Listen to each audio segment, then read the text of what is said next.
하나님 예수님을 믿고 의지하며 말씀을 듣고 깨우치는 삶을 살도록 지켜주세요. 예수님 이름으로 기도드립니다. 아멘.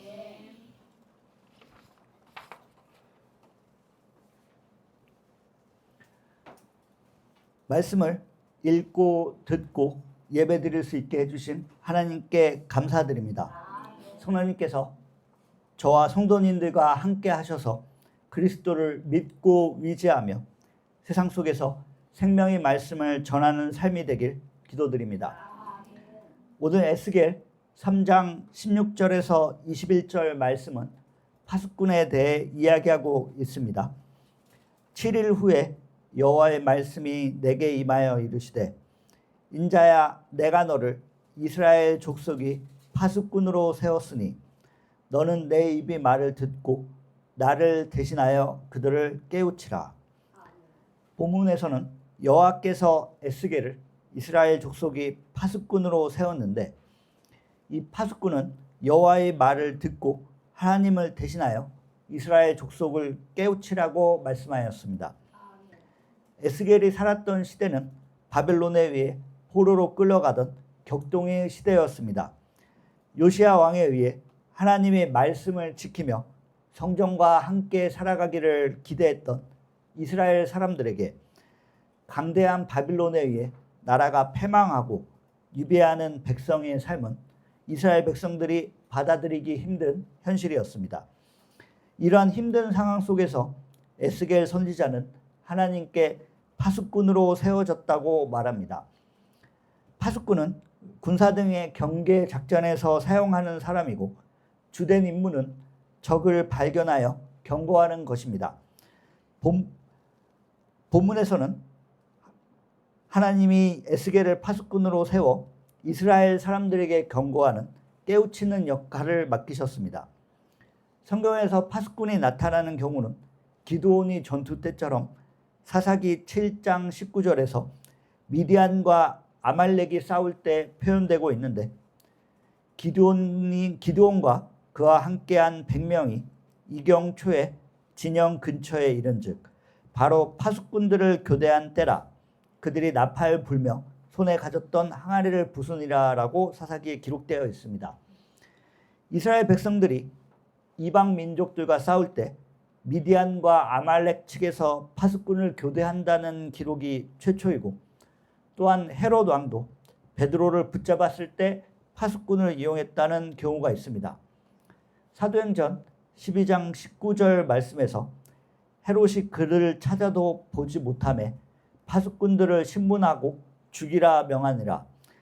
헤롯이 유대를 떠나 가이사라로 내려가서 머무니라라고 기록되어 있는데 기드온과 헤롯 왕 모두 파수꾼이 경계하는데 실패하였음을 보여줍니다. 이로 인하여 미디안 측이 전쟁에서 패배하거나 베드로가 풀려나와 파수꾼이 처벌받은 경우를 알 수 있습니다. 이렇듯 경계에서 실패한 경우 그 이후가 매우 막중한 피해로 나타남을 알 수 있는데 여기서 파수꾼의 역할과 배경에 대해 좀 더 나누어 보겠습니다. 파수꾼을 유지하는 집단은 같은 소속이 공동체입니다. 기드온의 경우에서와 같이 이스라엘 사람들은 미디안과 아말렉을 위하여 파수꾼 역할을 하며 경계를 서주지 않습니다. 이것은 최소한 지켜야 할 부분을 공유하는 집단들이 전체 집단의 안전을 위해 세우는 역할임을 알 수 있습니다. 또한 헤롯 왕의 경우와 같이 파수꾼이 재소임을 당하지 못하면 상급자에게 처벌받습니다. 파수꾼은 파수꾼의 역할을 수행해야 하며 그 결과는 전체 집단과 파수꾼 개인에게 영향을 미칩니다. 그럼 성경에서 파수꾼 직무를 역시 유명한 성경 구절인 나는 아니지요의 예를 들어 설명하면 마태복음 26장 25절 말씀에서 예수를 파는 유다가 대답하여 이르되 랍비여 나는 아니지요. 대답하되 내가 말하였더라 하시니라 라고 기록되어 있습니다. 하나님께서 본문인 에스겔에게 하신 말씀, 우리가 읽고 듣고 기도드리며 묵상하는 말씀을 나는 아니지요의 자세로 수행한다면 우리 미디안, 아말렉, 헤롯 왕의 경비병, 그리고 가롯 유다의 길을 가게 됩니다. 우리는 하나님의 말씀을 읽고 듣고 그리스도를 믿는 하나님의 자녀, 예수님의 제자입니다. 성령님께서는 지금도 역사하셔서 많은 세상 일들 가운데서 우리를 이 자리에서 예배드리기에 해주셨습니다. 나는 아니지요 라는 개인적인 생각보다는 예수 그리스도를 믿고 의지하며 말씀을 듣고 깨우치는 삶이 그리스도의 제자된 삶입니다. 마태복음 13장 14절에서 16절 말씀은 이사야의 예언이 그들에게 이루어졌으니 일렀으되 너희가 듣기는 들어도 깨닫지 못할 것이요 보기는 보아도 알지 못하리라. 이 백성들이 마음이 완악하여져서 그 귀는 듣기에 둔하고 눈은 감았으니 이는 눈으로 보고 귀로 듣고 마음으로 깨달아 돌이켜 내게 고침을 받을까 두려움이라 하였느니라. 그러나 너희 눈은 봄으로 너희 귀는 들음으로 복이 있도다 라고 기록하였습니다. 백성들이 마음이 완악하여져서 귀는 듣기에 둔하고 눈은 감았다고 기록되었는데 파수꾼이 귀를 막고 눈을 감으면 파수꾼의 일을 할 수 없습니다. 우리들이 사는 삶은 단순히 세상 일들을 쫓아서 부귀영화, 내 편, 내 주장과 물질만 주장하여서는 살 수 없습니다. 그러한 세상은 죄로 가득한 사망의 길이며 헤롯 왕이나 미디안, 아말렉이 이방 사람의 삶으로 사는 것은 귀를 듣지 않고 눈을 보지 않는 죽음의 길로 가는 것입니다. 성경은 이러한 깨우침에 대하여 요셉을 통하여 보여주고 있습니다. 창세기 43장 3절의 말씀에서 유다가 아버지에게 말하여 이르되 그 사람이 우리에게 엄히 경고하여 이르되 너희 아우가 너희와 함께 오지 아니하면 너희가 내 얼굴을 보지 못하리라 하였으니 라고 기록되었는데 요셉은 형제들에게 엄히 경고하였다고 기록하고 있습니다. 파수꾼의 역할은 엄히 경고하는 것입니다.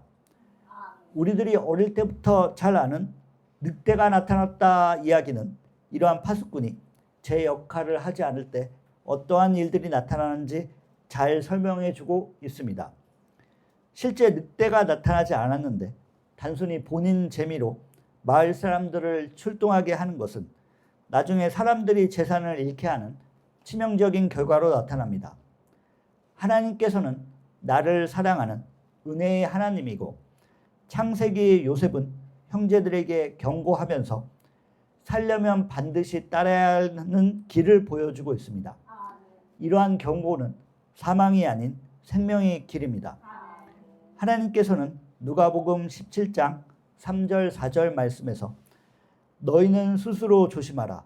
만일 내 형제가 죄를 범하거든 경고하고 회개하거든 용서하라. 만일 하루에 7번이라도 내게 죄를 짓고 7번 내게 돌아와 내가 회개하노라 하거든 너는 용서하라 하시더라 라고 말씀하셨는데 성경은 형제와 이스라엘 백성들에게 그냥 사망의 길로 죽는 것이 아니라 경고하고 회개하며 용서하는 긍휼의 모습을 우리에게 가르쳐 주십니다. 오늘 본문 18절 19절에서는 다음과 같이 말씀합니다. 가령 내가 악인에게 말하기를 너는 꼭 죽으리라 할 때 내가 깨우치지 아니하거나 말로 악인에게 일러서 그의 악한 일을 떠나 생명을 구원하게 하지 아니하면 그 악인은 그의 죄악 중에서 죽으려니와 내가 그의 핏값을 내 손에서 찾을 것이고 내가 악인을 깨우치되 그의 악한 마음과 악한 행위에서 돌이키지 아니하면 그는 그의 죄악 중에서 죽으려니와 너는 내 생명을 보존하리라. 아멘. 하나님께서는 파수꾼인 에스겔 선지자에게 악인을 깨우치라고 말씀하셨습니다.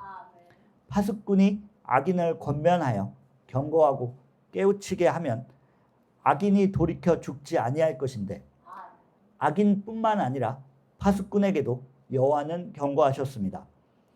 파수꾼이 말로 악인에게 일러서 악한 길을 떠나게 하고 생명을 구원하게 해야 하는데 파수꾼이 이 일을 행하지 아니하면, 즉 파수꾼이 깨우치지 아니한 경우에는 악인의 핏값을 파수꾼에게서 찾을 것이라고 하였습니다. 우리는 이러한 파수꾼의 역할을 창세기 아브라함에게서 찾아볼 수 있습니다. 창세기 18장 22절에서 25절 말씀에서 그 사람들이 거기서 떠나 소돔으로 향하여 가고 아브라함은 여호와 앞에 그대로 섰더니 아브라함이 가까이 나아가 이르되 주께서 의인을 악인과 함께 멸하려 하시나이까. 그 성 중에 의인 50명이 있을지라도 주께서 그곳을 멸하시고 그 오인 의십을 위하여 그 오인 52인을 위하여 용서하지 아니하시리이까. 주께서 이같이 하사 의인을 악인과 함께 죽이심은 부당하오며 의인과 악인을 같이 하심도 부당하니이다. 세상을 심판하시는 이가 정의를 행하실 것이 아니니까라고 아브라함은 말하였습니다.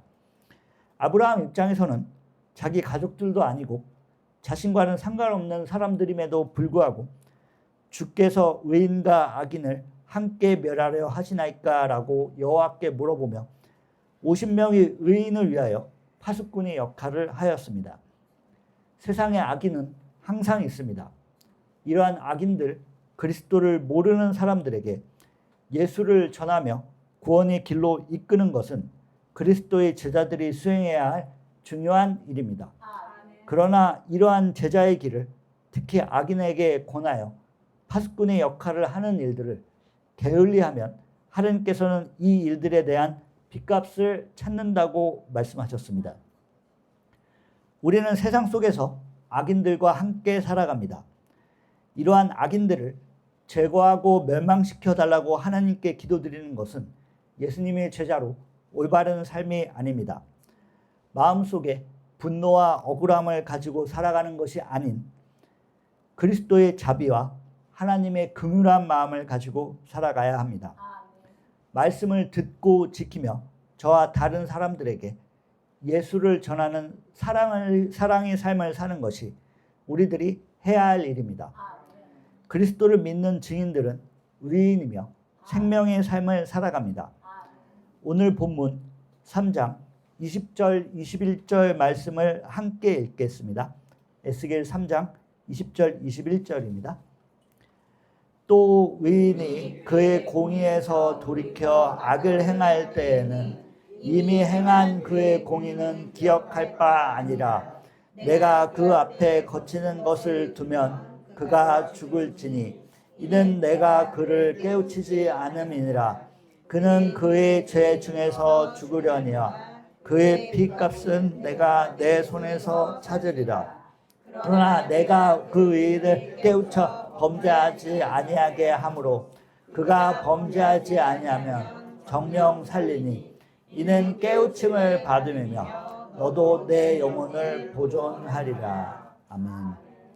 오늘 본문에서는 의인도 공의에서 돌이켜 악을 행한다라고 기록되어 있습니다. 그러나 의인들을 깨우치면 범죄하지 아니하게 하므로 정령 살 것이라고 기록되었으며 또한 파수꾼도 영혼을 보존할 것이라고 하나님께서 말씀하셨습니다. 완전한 것은 하나님뿐이며 우리는 언제든지 넘어지며 실족할 수 있습니다. 하지만 이러한 넘어짐을 정죄만 하는 것이 아닌 그리스도를 믿고 서로 덕을 세우며 권면할 때 우리는 죄의 유혹에 빠지지 않고 하나님 자녀다운 거룩한 삶을 지켜나갈 수 있습니다. 우리는 죄 가운데서 죽는 삶을 살아갈 수 없습니다. 생명의 말씀을 읽고 듣고 깨우치며 기도와 말씀으로 그리스도의 제자로 살아가는 것이 바로 구원받은 자가 마땅히 걸어가야 할 은혜와 생명의 삶입니다. 예수 그리스도가 생명입니다. 마태복음 7장 13절 14절에서 좁은 문으로 들어가라.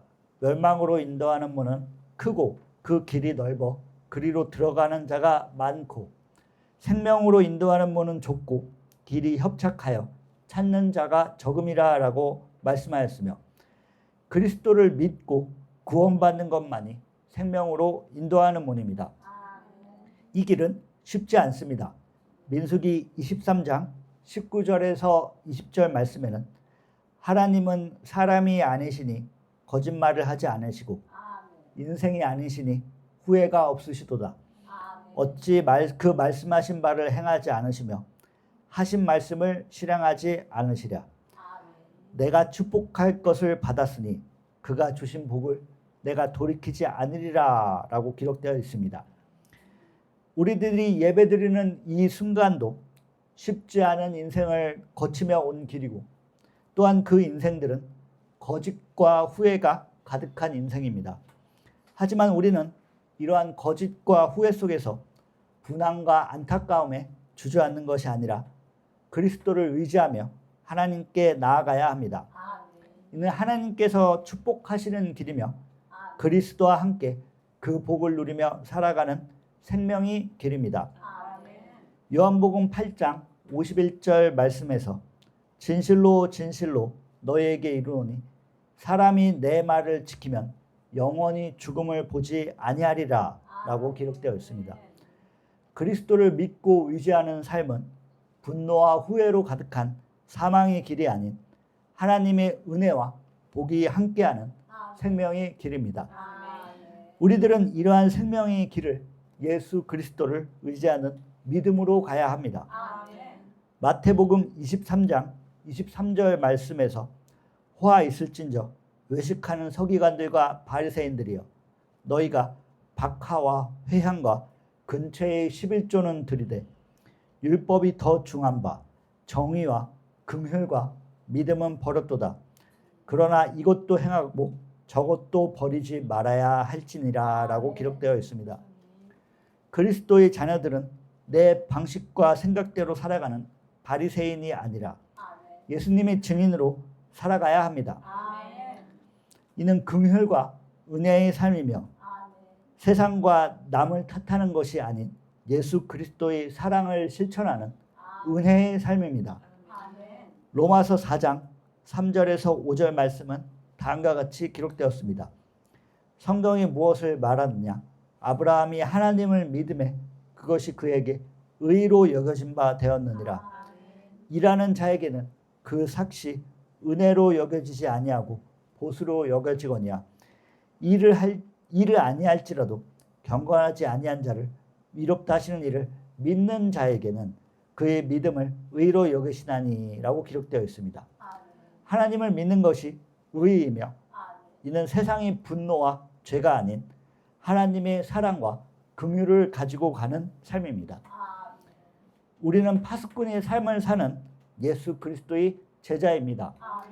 후회와 억울함으로 가득 찬 인생이지만 이러한 죄악에 주저앉아 무너지는 것이 아니라 하나님께 기도드리며 말씀을 보며 지키는 파수꾼의 삶을 살아야 합니다. 오늘 본문 에스겔서 3장 17절 말씀을 함께 읽겠습니다. 에스겔 3장 17절입니다. 인자야 내가 너를 이스라엘 족속의 파수꾼으로 세웠으니 너는 내 입의 말을 듣고 나를 대신하여 그들을 깨우치라. 아멘. 우리는 그리스도의 파수꾼입니다. 우리들이 말씀을 듣고 지키지 않으면 파수꾼의 역할을 할 수 없습니다. 하나님은 은혜의 하나님, 사랑의 하나님이시고 우리의 거짓과 후회가 가득한 인생 속에서도 우리들을 사랑하시며 생명의 길로 인도하시는 분입니다. 예수 그리스도를 믿으면 구원받습니다. 구원은 행위에 있는 것이 아니며 오직 그리스도를 믿음으로 의에 이르며 구원받습니다. 이러한 믿음의 자녀들은 하나님의 은혜에 감사하며 하나님의 말씀을 듣고 깨우치는 삶을 살아야 합니다. 예수 그리스도를 믿고 의지하며 파수꾼의 역할을 기억하는 말씀을 듣고 깨우치는 저와 여러분이 되길 기도드립니다. 아멘. 기도드리겠습니다. 하나님, 에스겔 3장 16절에서 21절 말씀을 나누게 해주셔서 감사드립니다. 우리들이 예수 그리스도의 제자로 말씀을 듣고 깨우치는 삶을 살아가도록, 파수꾼의 삶을 살아가도록 지켜주세요. 예수님 이름으로 기도드립니다. 아멘.